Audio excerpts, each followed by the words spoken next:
Food colour এখন বেশিরভাগ খাদ্য বলো পানীয় বলো এগুলোতে অ্যাড করা থাকে। এখন মানে আগেও হয়তো থাকতো, কিন্তু এখন তার ব্যবহার অত্যধিক হারে বেড়েছে এবং সেগুলো আমাদের চোখের আকর্ষণটাও তার জন্য বাড়াচ্ছে। নীল রঙের ড্রিঙ্ক খেতে লোকে এক্সাইটেড হয়ে যাচ্ছে, সবুজ রঙের কেক হয়ে যাচ্ছে, তারপরে বিভিন্ন রকম কালার দিয়ে তো এখন কেকের আইসিং এবং কোটিং গুলো বিভিন্ন রকম কালার দিয়ে করা হচ্ছে। মানে সিম্পল চকলেট কেক বা সিম্পল স্পঞ্জে আর খুশি না।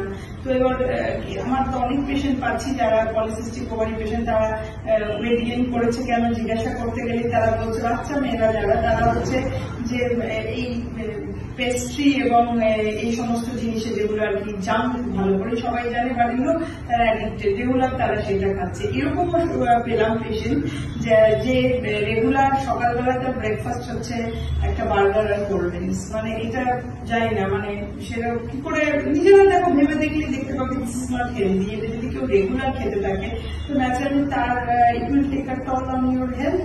তো এবার ফুড কালার নিয়ে যে প্রসঙ্গে বলছি, যত কালার জিনিস তোমাকে চোখের দিক থেকে আকর্ষণ দিচ্ছে, কিন্তু এই রেড, ইয়েলো, গ্রিন, ব্লু এই যে কালার গুলো মেশানো হচ্ছে সবকটা অনেক সময় ফুড গ্রেড কালারও হচ্ছে না। এবার তুমি বলবে যে তাহলে আসছে কি করে ফুডে? এবার দেখো এটা তো তাহলে সেই মিনিস্ট্রি দেখা ফুড অল্টারেশন অ্যাডাল্টারেশন হচ্ছে কিনা সেটা দেখার কথা। এবার আমি এটা নিয়ে কমেন্ট করতে পারবো না, আমি তো সেই মিনিস্ট্রির লোক না, তাকে আমরা কিছু বলতে পারবো না, এটা তো তাদের দেখা তবে ফুড সেফটি। কিন্তু যদি সেফও হয় কালারটা, তাহলেও সেই জিনিস যদি তো ওয়ান্স ইন আ ওয়াইল খাও তাহলে কোনো কিছু বিরাট সাইড এফেক্ট হয় না, বডি নিজের একটা প্রতিরোধ ক্ষমতা বলে জিনিস আছে। কিন্তু যদি তুমি এটা রেগুলার খাও ওই রকম টাইপের জিনিস, সেটা মিষ্টি সুইট হোক, ড্রিঙ্ক হোক, whatever you are taking with colour, তো সেইটা টেকার দল সেটা ক্যান্সারও করতে পারে, অ্যালার্জির চান্সও বাড়াচ্ছে এবং অ্যাজ এ ইনফার্টিলিটি স্পেশালিস্ট আমি বলছি ইনফার্টিলিটির চান্স বাড়াচ্ছে। কেন?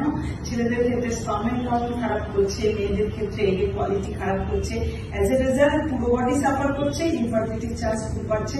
তো be careful what you are eating and drinking. যত হেলদি আর সিম্পল জিনিস খাবে তত ভালো থাকবে।